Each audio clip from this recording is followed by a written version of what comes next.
പൊതുവിദ്യാഭ്യാസ വകുപ്പ് സ്കൂളുകൾ കേന്ദ്രീകരിച്ച് സൂംബ ഡാൻസ് തുടങ്ങാൻ പോവുകയാണത്രേ. ഡ്രഗ് അഡിക്ഷനെ നേരിടാനുള്ള ഒരു തന്ത്രമായിട്ടാണിത് അവതരിപ്പിക്കപ്പെടുന്നത്. ഏതായാലും അതേക്കുറിച്ച് എന്തെങ്കിലും പറയുന്നതിന് മുമ്പ് ഈ വീഡിയോ ഹാഫിസ് അമീർ ജൗഹരിയുടെ ഈ വീഡിയോ ഒന്ന് കണ്ടു നോക്കുക. ലഹരിക്കെതിരെയുള്ള പോരാട്ടത്തിന്റെ ഭാഗമായി ഈ അധ്യയന വർഷം മുതൽ സ്കൂളുകളിൽ സൂംബ ഡാൻസ് പഠനവും ഉൾപ്പെടുത്തിയിരിക്കുകയാണ് വിദ്യാഭ്യാസ വകുപ്പ്. ഈ ലഹരിയും ഡാൻസും തമ്മിൽ എന്തെങ്കിലും ബന്ധമുണ്ടോ? ഡാൻസ് കളിച്ചാൽ ലഹരിയുടെ ഉപയോഗം കുറയുമെന്ന് എന്തെങ്കിലും ശാസ്ത്രീയ പഠനങ്ങൾ നിലവിലുണ്ടോ? ഡ്രഗ്സും ഡാൻസും തമ്മിൽ ശരിക്കുമുള്ള ബന്ധം എന്താണ്? ഇതിനെക്കുറിച്ചുള്ള ശാസ്ത്രീയ പഠനങ്ങളും അക്കാഡമിക് സ്റ്റഡീസും ഈ വിഷയത്തിൽ എന്താണ് പറയുന്നതെന്ന് നമുക്കൊന്ന് നോക്കാം. പബ്മെഡിലുള്ള സയന്റിഫിക് സ്റ്റഡീസിൽ ഇപ്രകാരമാണ് കാണുന്നത്. Dance music preference is positively related to the use of cannabis, MDMA and cocaine. More specifically, respondents who reported liking dance music have significantly higher odds of using cannabis, MDMA and cocaine more often than those that reported not liking dance music.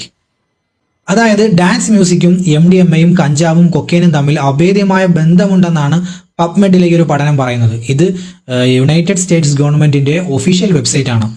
മാത്രവുമല്ല, മറ്റൊരു പ്രധാനപ്പെട്ട കാര്യം, dance music ഇഷ്ടപ്പെടാത്തവരെക്കാളും കഞ്ചാവിൻ്റെയും MDMAയുടെയും കൊക്കൈനിൻ്റെയും ഉപയോഗം കൂടുതലായി കാണപ്പെടുന്നത് dance മ്യൂസിക്കുകൾ ഇഷ്ടപ്പെടുന്നവരിലാണെന്നാണ് ഈ പഠനത്തിൽ വളരെ വ്യക്തമായി പറയുന്നത്. NYU അഥവാ ന്യൂയോർക്ക് യൂണിവേഴ്സിറ്റി, ആ NYUവിൻ്റെ ഒരു പഠനത്തിൽ ഇപ്രകാരമാണ് പറയുന്നത്. NYU study finds use of illicit drugs other than marijuana is 20% higher among teen rovers.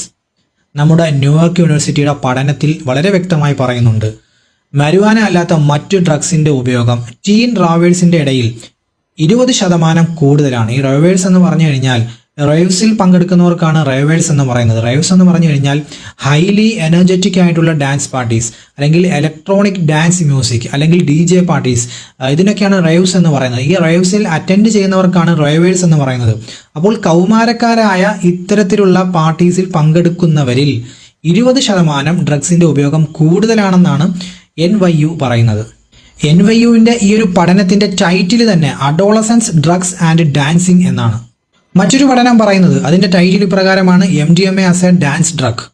The association between drugs and dancing extends back to ancient times. പുരാതന കാലം മുതലേ ഡ്രഗ്സും ഡാൻസും തമ്മിൽ ബന്ധമുണ്ടെന്നാണ് നമ്മുടെ ഈ ഒരു പഠനം പറയുന്നത്. മാത്രവുമല്ല, 1983 ഡാൻസ് ഡ്രഗ് എന്ന പേരിൽ നല്ല രൂപത്തിൽ MDMA പല സ്ഥലങ്ങളിലും വ്യാപകമായി ഡിസ്ട്രിബ്യൂട്ട് ചെയ്യപ്പെട്ടു എന്നും ഈ ഒരു പഠനത്തിൽ കാണാം. 1985 ഈ ഡാൻസ് ഡ്രഗ് എന്ന ലേബലിൽ യൂറോപ്പിൽ ഉൾപ്പെടെ പല സ്ഥലങ്ങളിലേക്കും ഈ MDMA ഡിസ്ട്രിബ്യൂട്ട് ചെയ്യപ്പെട്ടു, വ്യാപിക്കപ്പെട്ടു എന്നും നമുക്ക് ഈ ഒരു പഠനത്തിൽ കാണാൻ കഴിയും. ഹാഫിസ് അമീർ ജൗഹരിയുടെ വീഡിയോ മനസ്സിലായിട്ടുണ്ടാകുമെന്ന് കരുതുന്നു. അതായത് ഡാൻസിനും ഡ്രഗ് ഉപയോഗത്തിനും വലിയ തോതിൽ ബന്ധമുണ്ടെന്നാണ് അദ്ദേഹം സ്ഥാപിക്കുന്നത്. സ്ഥിതിവിവരക്കണക്കുകളുടെ അടിസ്ഥാനത്തിലാണത് അദ്ദേഹം സ്ഥാപിക്കുന്നത്. അതൊരു സാമാന്യ ബോധമുള്ള ഏവർക്കും മനസ്സിലാക്കാവുന്നതേ ഉള്ളൂ. സാമാന്യ നിലക്ക് തന്നെ ഇത്തരം സ്ഥിതിവിവരക്കണക്കുകളുടെ ഒന്നും പിൻബലമില്ലാതെ തന്നെ സാമാന്യ യുക്തിക്ക് തന്നെ ബോധ്യമാവുന്ന കാര്യമാണ് സാധാരണ നിലയിൽ എവിടെയാണ് ഡ്രഗിൻ്റെ ഉപയോഗം കാണപ്പെടുന്നത്. ഡാൻസ് കേന്ദ്രങ്ങളിലും DJ പാർട്ടികളിലും പൊതുവായി ഇത്തരം സംഗീതവുമായി ബന്ധപ്പെട്ടാണ് അതിലെ ശരിയോ തെറ്റോ എന്ന കാര്യം നമുക്ക് പറയാം, അത് വേറെ കാര്യം. പക്ഷേ അങ്ങനെയാണ് ഇത് ഡ്രഗുമായി ബന്ധപ്പെട്ടാണ് ഡാൻസിനെ പലപ്പോഴും നമുക്ക് കാണാൻ കഴിയുന്നത്. പ്രത്യേകിച്ച് ഈ ശരീരമിളക്കിയുള്ള കൂട്ട ഡാൻസുകളൊക്കെ തന്നെ. വിദ്യാലയങ്ങളിൽ എക്സ്ട്രാ കരിക്കുലർ ആക്ടിവിറ്റീസ് വേണമെന്ന അഭിപ്രായം തന്നെയാണ് മിക്കവാറും എല്ലാ രക്ഷാകർത്താക്കൾക്കും ഉണ്ടാവുക. പക്ഷേ അതിനർത്ഥം ഈ വിദ്യാലയങ്ങൾ കേന്ദ്രീകരിച്ച് 64 കലകളും അഭ്യസിപ്പിക്കപ്പെടണമെന്നല്ല. കുട്ടികളുടെ ഭാവി ജീവിതത്തിന് ആവശ്യമായ പല കാര്യങ്ങളുമുണ്ട്. അതെല്ലാം ഈ സെക്കൻഡറി സ്കൂൾ പഠനകാലത്ത് തന്നെ പരിശീലനം ലഭിക്കണമെന്ന് ആർക്കും വാശിയില്ല. ഇപ്പോൾ നമ്മുടെ പൊതുവിദ്യാഭ്യാസ രംഗം നിരീക്ഷിച്ചാൽ മനസ്സിലാക്കാൻ കഴിയുന്നൊരു കാര്യം, അവിടെ പാഠ്യേതര വിഷയങ്ങളെക്കാൾ പാഠ്യേതര വിഷയങ്ങൾക്കാണ് പാഠ്യ വിഷയങ്ങളെക്കാൾ പ്രാധാന്യമെന്ന് കാണാം. ചിലർ മോണോ ആക്ട് പഠിക്കുന്നു, ചിലർ മറ്റ് കലോത്സവങ്ങൾക്ക് വേണ്ടിയുള്ള ഒരുക്കങ്ങൾ നടത്തുന്നു. അഭിനേതാക്കളാകാനും നർത്തകരാകാനും സംഗീതക്കാരാകാനും ഉള്ള അഭ്യസനത്തിന് അവയുടേതായ അക്കാഡമികളില്ലേ, അവർക്ക് വേണ്ടി അവയുടേതായ ഇൻസ്റ്റിറ്റ്യൂഷനുകളുണ്ടല്ലോ, അവിടെ പോകട്ടെ. പ്രാഥമിക വിദ്യാഭ്യാസം എന്നുള്ളത് പ്രാഥമികമായി മനുഷ്യ കുഞ്ഞുങ്ങൾ അറിഞ്ഞിരിക്കേണ്ട കാര്യങ്ങളെക്കുറിച്ച് പഠിപ്പിക്കാനുള്ളതാണ്. അതാണ് ഈ പ്രാഥമിക വിദ്യാഭ്യാസം.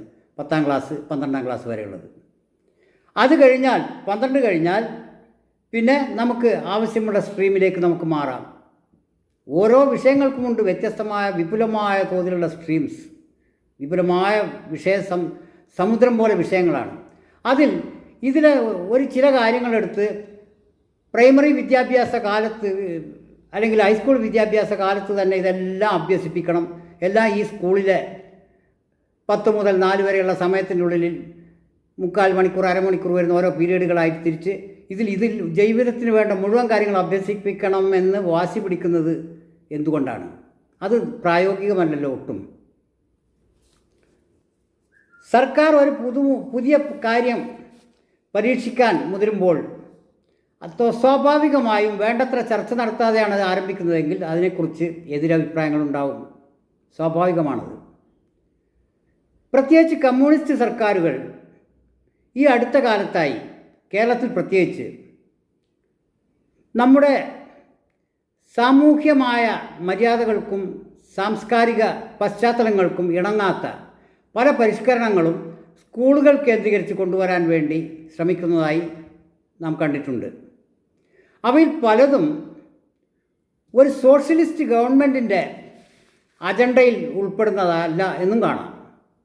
പിന്നെയോ അത് പ്രധാനമായും ഒരു സമൂഹത്തിൻ്റെ സാംസ്കാരിക പാരമ്പര്യങ്ങളെയും പശ്ചാത്തലങ്ങളെയും ചോദ്യം ചെയ്യുന്ന തരത്തിലാണെന്നും കാണാം.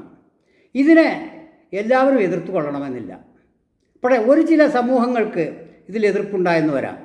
പക്ഷെ അങ്ങനെ എതിർക്കുന്ന സമൂഹങ്ങളെ ഒറ്റപ്പെടുത്താനും അവരെ പ്രാകൃതരെന്നും പഴഞ്ചരെന്നും ലിബറൽ ആശയങ്ങൾക്ക് എതിര് നിൽക്കുന്നവരെന്നും ചിത്രീകരിച്ച് മുദ്രകുത്തി ഒതുക്കാനുള്ള ശ്രമങ്ങളും കാണാം. ഇവിടെ ആൺകുട്ടികളും പെൺകുട്ടികളും ഇടകലരുന്നതിനെക്കുറിച്ച്, അവരുടെ വസ്ത്രധാരണത്തിൽ ഏകത്വം കൊണ്ടുവരുന്നതിനെക്കുറിച്ച്, അവരെ പരമാവധി മിക്സപ്പ് ചെയ്യുന്നതിനെക്കുറിച്ചാണ് നമ്മുടെ പരിഷ്കൃതരും ലിബറൽ ചിന്താഗതിക്കാരുമായ ആളുകളുടെ എപ്പോഴത്തെയും വേവലാതി എന്ന് കാണാം. അത് പ്രത്യേകിച്ച് അഡോളസൻ്റ് പ്രായത്തിൽ, അതായത് കൗമാരവും പിന്നിട്ടോ യൗവനത്തിലെത്തിയിട്ടുമില്ല എന്ന അവസ്ഥയിൽ ഈ പ്രായക്കാരായ കുട്ടികളിൽ സാധാരണ നിലയിൽ ചിന്താശേഷി വളരെ വ്യത്യസ്തപ്പെട്ടിരിക്കും. കാരണം കാണുന്നതിൽ അല്ലെങ്കിൽ മുൻപിലുള്ള കാര്യത്തിൻ്റെ ശരിതെറ്റുകൾ തിരിച്ചറിയാനുള്ള വിവേചിച്ചറിയാനുള്ള പക്വത അവർ ആർജിച്ചിട്ടുണ്ടാവില്ല. ശിശുപ്രായം പിന്നിട്ടിട്ടും ഉണ്ടാവും.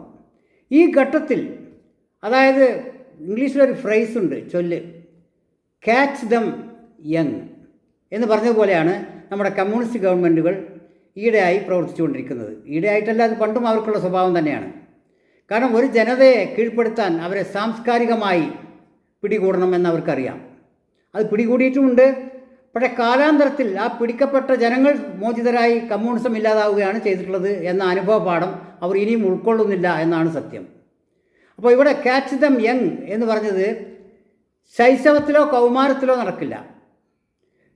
കൗമാരത്തിനും യൗവനത്തിനും ഇടയിലുള്ള അഡോളസെൻ്റ് കാലഘട്ടത്തിലാണ് ഇവർ പിടിക്കാൻ ശ്രമിക്കുന്നത്. അതാണ് 10-12 കാലഘട്ടം. അവിടെയാണ് നമ്മുടെ കഞ്ചാവ് കച്ചവടക്കാരും LSD, മാരിജുവാന, മറ്റ് കച്ചവടക്കാരും സ്കൂൾ പരിസരങ്ങളിൽ കറങ്ങി നടക്കുന്നത്. ഈ മയക്കുമരുന്നുകളുടെ ഈ ഉപയോഗം, ഇതിൻ്റെ വ്യാപനം തടയാൻ ഇന്ത്യയിൽ തന്നെ 1/2 ഡസനിലധികം മികച്ച നിയമങ്ങളുണ്ട്. വിദേശ അറബ് രാജ്യങ്ങളിലുള്ളതിനേക്കാൾ കർക്കശമായ നിയമങ്ങൾ ഈ മയക്കുമരുന്ന് ശല്യത്തെ ഒഴിവാക്കാൻ ഇന്ത്യയിൽ തന്നെയുണ്ട്, നിലവിലുണ്ട്. അപ്പോൾ ആ നിയമങ്ങളിൽ ഒന്നുപോലും പിടിക്കപ്പെടുന്ന ഒരു കേസിൽ പോലും അപ്ലൈ ചെയ്യാതെ ഇനി സൂംബ ഡാൻസ് കൊണ്ട് ഇതിനെ നേരിടാം എന്ന് ഒരു സർക്കാർ പറയുമ്പോൾ അത് ഒറ്റയടുക്ക് വിഴുങ്ങാൻ അത്രയ്ക്ക് ലിബറലിസം ഏതായാലും കേരളത്തിലെ സാധാരണ ജനങ്ങൾക്കില്ല എന്ന് തന്നെ പറയാം. 2001 മറ്റോ കൊളംബിയയിലെ ഒരു കൊറിയോഗ്രാഫർ, ഒരു നൃത്താധ്യാപകനോ സംവിധായകനോ മറ്റോ ആസൂത്രണം ചെയ്താണ് അത്ര സൂംബ ഡാൻസ്. ലാറ്റിൻ അമേരിക്കൻ ടച്ചുണ്ട് അതിന്. അല്ലാതെ തന്നെ ലാറ്റിൻ അമേരിക്കയിലെ വ്യത്യസ്ത സ്റ്റേറ്റുകളിൽ, രാജ്യങ്ങളിൽ നിരവധി ഡാൻസ് രൂപങ്ങളുണ്ട്, നൃത്തരൂപങ്ങളുണ്ട്. അവയിൽ പലതും, മിക്കതും മയക്കുമരുന്നുമായി ബന്ധപ്പെട്ടാണ് കാണാം. വലിയ ആൾക്കൂട്ടങ്ങൾ കുടിച്ച് കൂത്താടി ലഹരിയിൽ ആനന്ദ നൃത്തമാടുന്ന പല സംഭവങ്ങളുമുണ്ട്. അതൊന്നും കുറ്റപ്പെടുത്താനോ അതിനെ തിരുത്താനോ നമുക്ക് ഉത്തരവാദിത്തങ്ങളില്ല. പക്ഷേ നമ്മുടെ സ്വന്തം വീട്ടുമുറ്റത്ത്, വീട്ടിൻ്റെ ഗൃഹാന്തരീക്ഷത്തിൽ കുട്ടികൾ ആ നൃത്തങ്ങൾ അനുകരിക്കാൻ ശ്രമിക്കുമ്പോൾ അതിൻ്റെ ഭവിഷ്യത്തുകളെക്കുറിച്ച് അവർക്ക് ബോധ്യപ്പെടുത്തേണ്ട ചുമതല ഉത്തരവാദിത്ത ബോധമുള്ള രക്ഷാകർത്താക്കൾക്കുള്ളതാണ്, അധ്യാപകർക്കുമുള്ളതാണ്. പക്ഷേ ഒരു സർക്കാർ അത്തരം നൃത്തരൂപങ്ങളെ ഒരു കല എന്ന രൂപത്തിലല്ല, ഒരു സ്വഭാവ രൂപീകരണം എന്ന രൂപത്തിൽ, ഒരു മയക്കുമരുന്നിൻ്റെ വലിയ വ്യാപനത്തിൽ നിന്ന് മുക്തി നേടാനുള്ള വ്യാജേന സ്കൂളുകൾ കേന്ദ്രീകരിച്ച് നിർബന്ധമായി അവതരിപ്പിക്കപ്പെടുമ്പോൾ അതിനെ ചോദ്യം ചെയ്യുന്നവരെ മതപുരോഹിതന്മാരെന്ന് കളിയാക്കുക, മതപ്രാകൃതത്വം എന്ന് വിശേഷിപ്പിക്കുക, 6-ാം നൂറ്റാണ്ടിലെ സംസ്കാരത്തിലേക്ക് തിരിച്ചു കൊണ്ടുപോകാൻ ശ്രമിക്കുന്നവരെന്ന് അപഹസിക്കുക, ഇതാണ് ഇപ്പോഴത്തെ രീതി.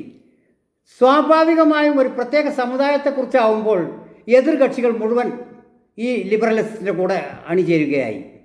കാരണം ഒരു പ്രത്യേക സമുദായക്കാർ പറഞ്ഞതെല്ലാം പ്രാകൃതത്വമാണ്, 6-ാം നൂറ്റാണ്ടിലെ ആശയങ്ങളാണ് എന്ന് മുദ്ര കുത്തിയ ശേഷം ഇവർക്ക് പിന്തുണ വർദ്ധിപ്പിക്കുക എന്നുള്ളൊരു തന്ത്രം കൂടി ഇതിൻ്റെ പിന്നിൽ ഒളിച്ചിരിപ്പുണ്ട്. അതായത് സർക്കാർ ആവിഷ്കരിക്കുന്ന ഒരു ആശയത്തെ ഒരു പ്രത്യേക സമുദായക്കാർ എല്ലാ സമയത്തും എതിർക്കുന്നു എന്നുള്ളതാണ് ഇവിടെ ഒരു വാദം. ആ സമുദായക്കാർ എന്തുകൊണ്ടത് എതിർക്കുന്നു, എന്തുകൊണ്ട് ആ ആശയം എതിർക്കപ്പെടേണ്ടതാണ് എന്നതിനെക്കുറിച്ചൊരു വിചിന്തനം നടത്താൻ കൂട്ടാക്കാതെ കൃത്യമായി ആ സമുദായത്തെ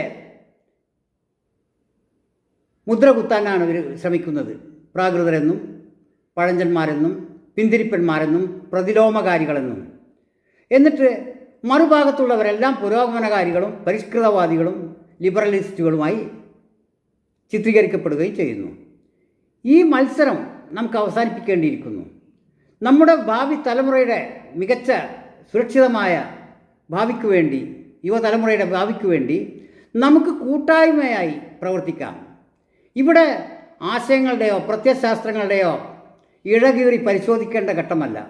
നമ്മുടെ ഇളം തലമുറയുടെ ഭാവി ശോഭനമാക്കാൻ വേണ്ടി നമ്മൾ ആവിഷ്കരിക്കുന്ന ആശയങ്ങൾ അവർക്ക് വാസ്തവത്തിൽ ഗുണകരമാണോ അതോ അതിൽ ഒളിഞ്ഞിരിക്കുന്ന അപകടങ്ങൾ വല്ലതുമുണ്ടോ എന്ന് ആരെങ്കിലും ചൂണ്ടിക്കാണിക്കുമ്പോൾ അതിനെ സഹൃദയത്വത്തോടെ കാണേണ്ടതിന് പകരം ആ ചൂണ്ടിക്കാണിക്കുന്ന വ്യക്തികളുടെ മതം, വിശ്വാസം, ആചാരം, അവരുടെ പുണ്യാളന്മാരെ കയറി ആക്രമിക്കുക എന്നുള്ളത് എത്രയായാലും അംഗീകരിക്കാൻ പറ്റാത്തൊരു പ്രവണതയായിട്ട് വേണം കരുതാൻ.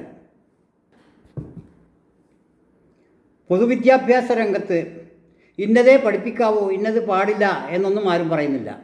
പക്ഷേ സകലമാന ലോകത്ത് ലഭ്യമായ എല്ലാ ശാസ്ത്രങ്ങളും കലകളും ഈ ചെറുപ്രായത്തിൽ തന്നെ 10-ാം ക്ലാസ്സുകാർക്ക് തന്നെ പഠിപ്പിക്കണം, കെട്ടിയേൽപ്പിക്കണം എന്ന് കരുതുന്നത് മൗഢ്യമാണ്. കാരണം അത് ഒട്ടും തന്നെ പ്രായോഗികമല്ല. അല്ലാതെ തന്നെ കുട്ടികൾ വിഷമിക്കുകയാണ് സിലബസുകളുടെ കാഠിന്യം ഭാരക്കൂടുതൽ കൊണ്ട്. ഈ സമയത്ത് പ്രത്യേകിച്ച് കലകളിലോ സംഗീതത്തിലോ വാസനയുള്ള കുട്ടികൾക്ക് അതിൻ്റേതായ അക്കാഡമികളുണ്ട്, ഇൻസ്റ്റിറ്റ്യൂഷനുകളുണ്ട്. അവിടെ പോയി അവർക്ക് സ്പെഷ്യലൈസ് ചെയ്യാവുന്നതേ ഉള്ളൂ. എല്ലാ കലകളുടെയും തുടക്കം സ്കൂളിൽ നിന്നാവട്ടെ, എല്ലാ സാഹിത്യങ്ങളുടെയും എല്ലാ സംഗീതങ്ങളുടെയും ആരംഭം സ്കൂളിൽ നിന്ന് തന്നെ കുറിക്കണം എന്നുള്ള മോഹം സത്യത്തിൽ അപ്രായോഗികമായൊരു മോഹമാണ്. അതുകൊണ്ട് അത് മാറ്റിവെക്കുക. ഏറ്റവും പ്രായോഗികമായതും ഭാവി തലമുറക്ക് ഗുണകരമായതുമായ കാര്യങ്ങൾ കൂടിയാലോചനകളിലൂടെ, സമൂഹങ്ങളുടെ ആലോചനകളിലൂടെ ആവിഷ്കരിച്ച് നടപ്പിലാക്കാൻ ശ്രമിക്കണം എന്നേ ഇവിടെ അഭ്യർത്ഥിക്കാനുള്ളൂ. ഇവിടെ സൂംബ ഡാൻസോ മറ്റ് ലംബാഡ ഡാൻസോ എല്ലാം സൗത്ത് അമേരിക്കയുടെ കലാരൂപങ്ങളാണ്. ഇതൊന്നും പഠിക്കുന്നതിനോ അങ്ങനെ ഡാൻസ് ചെയ്യുന്നതിനോ ആർക്കും ആരോടും എതിർപ്പില്ല. പക്ഷേ പൊതുവിദ്യാലയങ്ങളിൽ അവ അടിച്ചേൽപ്പിക്കപ്പെടുന്നതിനോട് ശക്തമായ എതിർപ്പ് ഇതിലൂടെ രേഖപ്പെടുത്തിക്കൊള്ളുന്നു. നമസ്കാരം, നന്ദി.